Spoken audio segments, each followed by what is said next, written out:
दोस्तों, कैसे हैं आप सब लोग। आशा है अच्छे होंगे। स्वागत है आप सबका एजुकेशन चैनल पर, जिसमें हम इस वीडियो के माध्यम से एक नए पाठ को शुरू करने जा रहे हैं जो सहायक वचन से लिया गया है। तो वीडियो को देखने के लिए चैनल को लाइक कर लीजिए, शेयर कर दीजिए और सब्सक्राइब कर लीजिए। आइए शुरू करते हैं। हिंदी नवनीत कक्षा 9 पाठ का नाम है नया वर्ष बिहान। नया वर्ष नया विहान, जो लिखा गया है अमृतलाल बेगड़ द्वारा। तो आइए शुरू करते हैं। अमृतलाल बेगड़ मूलतः चित्रकार हैं। उन्होंने अपनी कूंची से नर्मदा नदी के सौंदर्य को अनेक छवियों में उकेरा है। जितने अच्छे वे चित्रकार हैं, उतने ही अच्छे वे शब्द शिल्पी भी हैं। उन्होंने नर्मदा परिक्रमा पर आधारित अनेक यात्रा प्रसंगों को जीवंत रूप में लिखा है। प्रस्तुत निबंध में वे नए वर्ष की व्याख्या करते हुए नए वर्ष के पहले दिन पर लिए जाने वाले संकल्पों की चर्चा करते हैं। नया वर्ष हमारे भीतर खुशियों की सौगात तभी ला सकता है जब हम यह संकल्प लें कि हम अपने को स्वस्थ बनाने के लिए जागरूक रहेंगे। दूसरा संकल्प यह लें कि अपने मन को दृढ़ बनाएं, जो जीवन में आने वाले दुखों का सामना कर सकने में सक्षम बने। जीवन में सदैव आशावान बने रहने के लिए तन और मन से शक्तिशाली बनना आवश्यक है। इस निबंध का मुख्य उद्देश्य जीवन के प्रति आस्थावान होना है। आइए पढ़ते हैं इस निबंध को। बड़ी उत्सुकता के साथ हम जिस नए वर्ष के आगमन की बाट जोह रहे थे, आज वह आ गया। तिल तिल कर रंगता हुआ पुराना वर्ष बीत गया और नया वर्ष आ गया। मानो समय के वृक्ष से एक पत्ता गिर गया और दूसरे नए उसकी जगह ले ली। आज मानो नए वर्ष का गृह प्रवेश हो गया। यह वर्ष आखिर क्या है? हमारी पृथ्वी सूर्य का ही एक भाग है। महाप्रतापी सूर्य से टूटकर गिरे हुए पिंड ही ग्रह हैं। हमारी पृथ्वी भी एक ग्रह है। यह बहुत पुरानी बात है। तब से अब तक वर्ष अरबों वर्षों बीत गए, लेकिन पृथ्वी उस वियोग को नहीं भूली है। तब से वह सूर्य के चक्कर लगा रही है। एक चक्कर लगाने में उसे प्रायः 365 दिन लगते हैं। यही है हमारा वर्ष और सौर वर्ष। आजकल संसार में के अधिकांश देशों में सौर पंचांग प्रचलित है। वैसे चंद्र पंचांग भी होता है। चंद्रमा 27 दिन साढ़े 27 दिन में पृथ्वी की एक परिक्रमा पूरा करता है। समय को विखंडित करने और नापने के लिए मानव ने समय को वर्ष, महीने, सप्ताह, दिन, घंटे आदि में बांटा है। वर्ष का आविष्कार एकाएक नहीं हुआ। हजारों वर्ष पूर्व खेती करने वाले किसान जानते थे कि ऋतुओं एक निश्चित क्रम में आती हैं। ग्रीष्म सदा सर्दियों के बाद आती है और गर्मी के बाद वर्षा का आगमन होता है। लोगों ने वर्षों की गणना करना ऋतु परिवर्तन को समझने के बाद ही सीखा है। मिस्रवासियों ने यह खोजा नील नदी के बाड़ों को देखकर कि वे एक बाड़ से दूसरी बाड़ तक समय को पूरा एक वर्ष मानते थे। खेती के लिए वर्षा के आगमन, बाड़ों और दूसरी घटनाओं के समय का सही ज्ञान होना आवश्यक था। कृषि की इन आवश्यकताओं ने ही पहले पंचांग या कैलेंडर को जन्म दिया होगा। हमारे देश में कई संवत चलते हैं, जिसमें विक्रम संवत प्रमुख है। वीर निर्माण संवत, सुख संवत आदि भी हैं। लेकिन आज जिस संवत का अधिकांश देशों में प्रचलन है, वह ईस्वी संवत है। आज से प्रायः 2 वर्ष पूर्व ईसा मसीह का जन्म 2000 वर्ष पूर्व ईसा मसीह का जन्म हुआ था। उसी समय से ईस्वी का प्रचलन में आया। नया वर्ष हमारे भीतर आशा की लौ जगाए, हमारे लिए खुशियों की सौगात लाए, लेकिन यह अनायास नहीं होगा।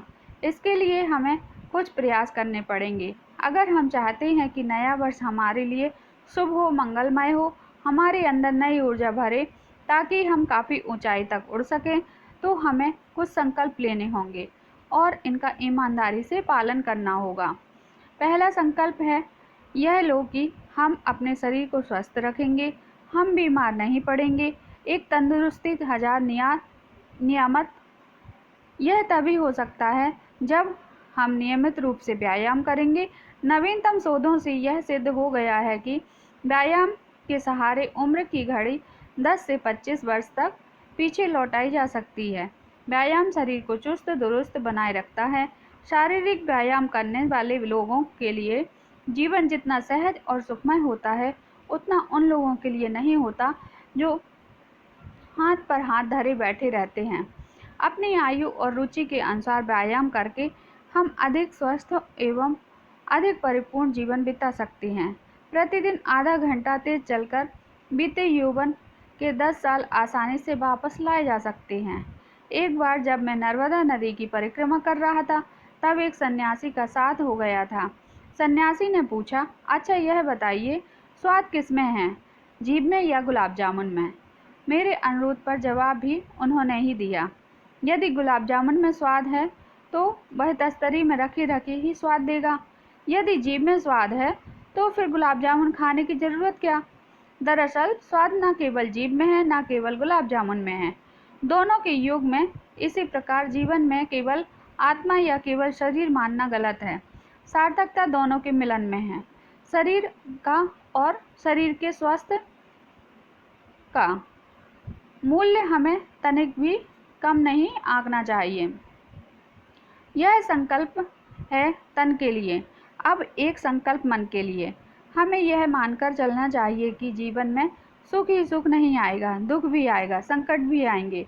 जिस प्रकार पहाड़ पर एक साथ धूप भी रहती है और छाया भी, उसी तरह हर आदमी के भाग्य में सुख भी होता है और दुख भी। इसी का नाम जिंदगी है।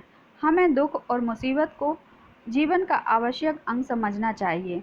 इनकी भी उपयोगिता है।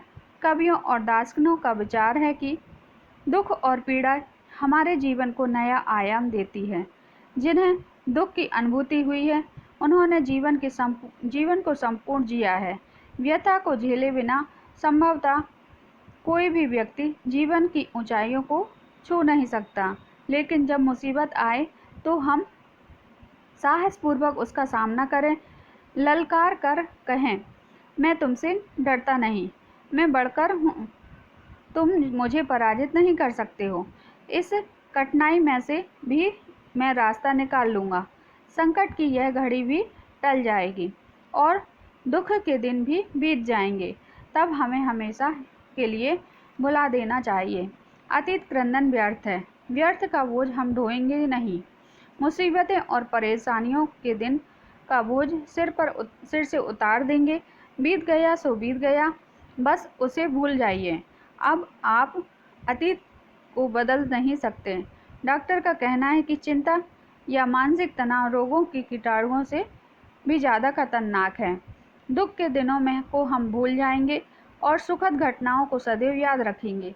दुख के दिनों में ये सुखद स्मृतियाँ हमें इनमें से उबरने में सहायता करती हैं। उदासी भरे क्षणों पर विजय पाने का सबसे अच्छा, सबसे आसान तरीका है अतीत के उल्लास भरे दिनों को याद करना। अतीत का यह बीज तत्काल प्रस्फुटित होकर हमारे मन को उल्लास से भर देता है। स्मृति के कोष में खुशी और आनंद के अनगिनत मोती सजोए हुए हैं। सुखद स्मृतियाँ हमें आज के गहमा गहमी भरे युग के तनाव से दूर ले जाती हैं। हमें दुखद घटनाओं के खरपतवार को विसार देना चाहिए और केवल सुखद घटनाओं को ही याद करना चाहिए।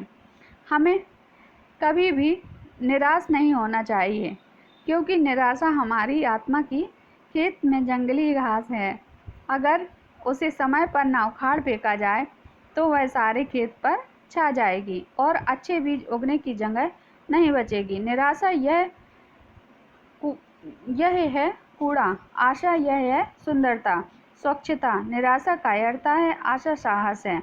आशावादी जनता है कि रात के बाद सुबह जरूर होगी और जाड़े के बाद वसंत आएगा ही।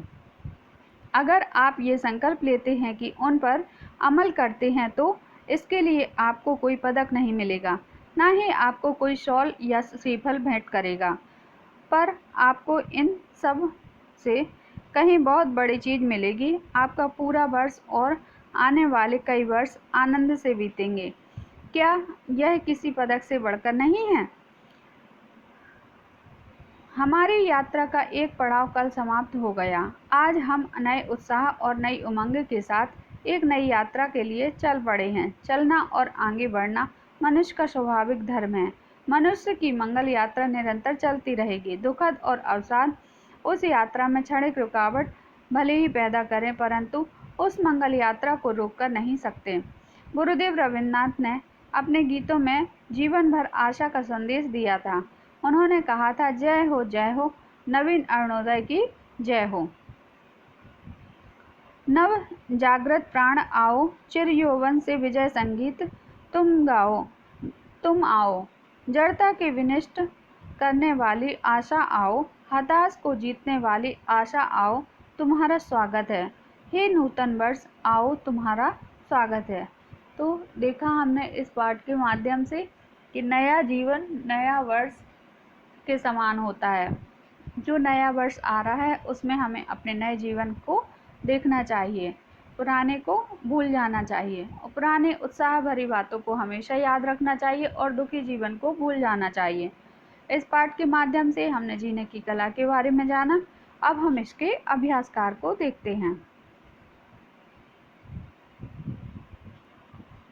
पहला प्रश्न है, हमारी पृथ्वी को सूर्य की परिक्रमा करने में कितने दिन लगते हैं? उत्तर है, हमारी पृथ्वी को सूर्य की परिक्रमा करने में 365 दिन लगते हैं। अगला प्रश्न है, सौर पंचांग किसे कहते हैं? उत्तर है, पृथ्वी को सूर्य के चक्कर लगाने में 365 दिन का समय लगता है। इसी के आधार पर बनाई गई तिथियों आदि के क्रमवार विवरण को हम सौर पंचांग कहते हैं। अगला प्रश्न है, अधिकांश देशों में कौन सा संवत प्रचलित है? उत्तर है, अधिकांश देशों में ईस्वी संवत प्रचलित है। अगला प्रश्न है, चंद्रमा कितने दिनों में पृथ्वी की परिक्रमा पूरा करता है? उत्तर, चंद्रमा 27.5 दिनों में पृथ्वी की परिक्रमा पूरा करता है। अगला प्रश्न है, हमारे देश में कौन कौन से संवत चलते हैं? उत्तर है, हमारे देश में अनेक संवत चलते हैं, जिनमें वीर निर्माण संवत, शक संवत, ईस्वी संवत तथा विक्रम संवत प्रमुख हैं। अगला प्रश्न है, लेखक ने स्वाद के संबंध में किस प्रकार की जिज्ञासा प्रकट की है? उत्तर है, स्वाद के संबंध में यह जिज्ञासा उत्पन्न होने पर कि स्वाद जीभ में है या गुलाब जामुन में। यदि स्वाद गुलाब जामुन में है तब वह तस्तरी में रखे रखे ही स्वाद देगा। यदि जीभ में है तो गुलाब जामुन खाए बिना खाने की जरूरत ही क्या है। वास्तव में स्वाद ना जीभ में है ना केवल गुलाब जामुन में, अपितु वह दोनों के योग में है। अगला प्रश्न है, हमें निराश क्यों नहीं होना चाहिए? उत्तर है, हमें कभी भी निराश नहीं होना चाहिए, क्योंकि निराशा हमारी आत्मा के खेत में जंगली घास के समान है। अतः उसे समय पर उखाड़ फेंक देना चाहिए, नहीं तो वह सारे खेत में पर छा जाएगी और निराशा कायरता और आशा साहस है। अगला प्रश्न है, संकल्प से होने वाले लाभों के बारे में बताइए। उत्तर है, संकल्प से अनेक लाभ मिलते हैं। इसके द्वारा हम असंभव कार्य को भी संभव बना लेते हैं। इसके द्वारा ही हम अपनी क्षमताओं पर विश्वास करना सीखते हैं और इसके द्वारा ही हमें जीवन में नई ऊर्जा प्राप्त होती है। अगला प्रश्न है, लेखक ने व्यायाम के क्या लाभ बताए हैं? उत्तर है, लेखक ने व्यायाम के लाभों के बारे में बताया है कि एक तंदुरुस्ती 1000 नियामत है। व्यायाम करने से हमारा शरीर स्वस्थ ठीक रहेगा, हम कभी रोगी नहीं होंगे। इससे हमारा जीवन सहज सुखमय बनता है। प्रतिदिन आधा घंटे तेज गति से चलकर हम अपने यौवन को वापस ला सकते हैं। अगला प्रश्न है, मानव ने समय को कितने भागों में विभाजित किया है? उत्तर है, मानव ने समय को वर्ष, महीने, सप्ताह, दिन, घंटे आदि में विभाजित किया है।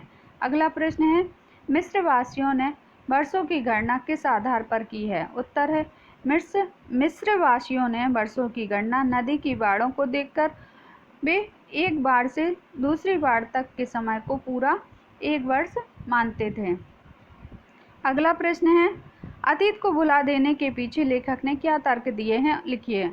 अतीत को भुला देने के पीछे लेखक ने यह तर्क दिए हैं कि अतीत के विषय में पश्चाताप करना व्यर्थ है, अतीत के विषय में सोचना व्यर्थ बोझ ढोना है।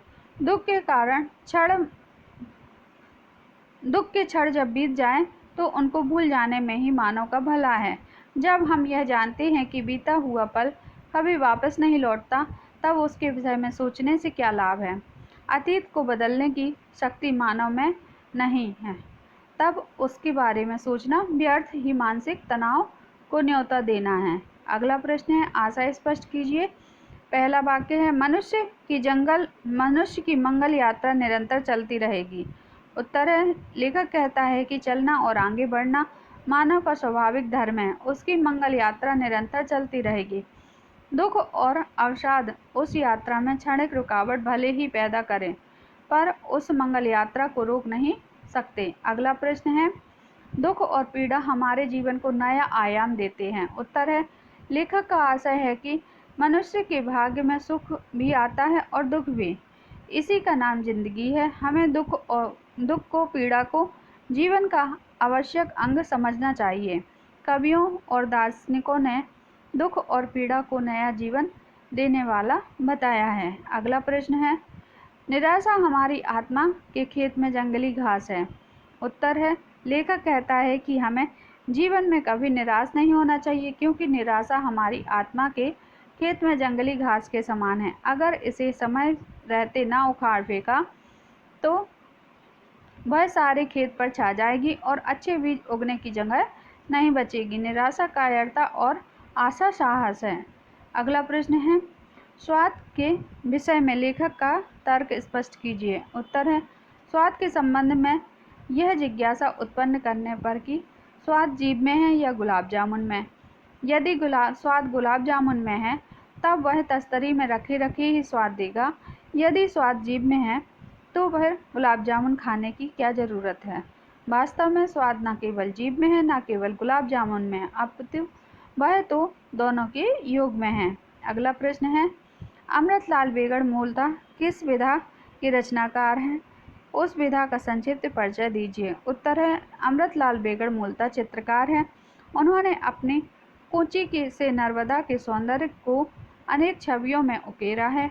जितने अच्छे वे चित्रकार हैं, उतने ही अच्छे वे शब्द शिल्पी भी हैं। उन्होंने नर्मदा परिक्रमा पर आधारित अनेक यात्रा प्रसंगों को जीवंत रूप में लिखा।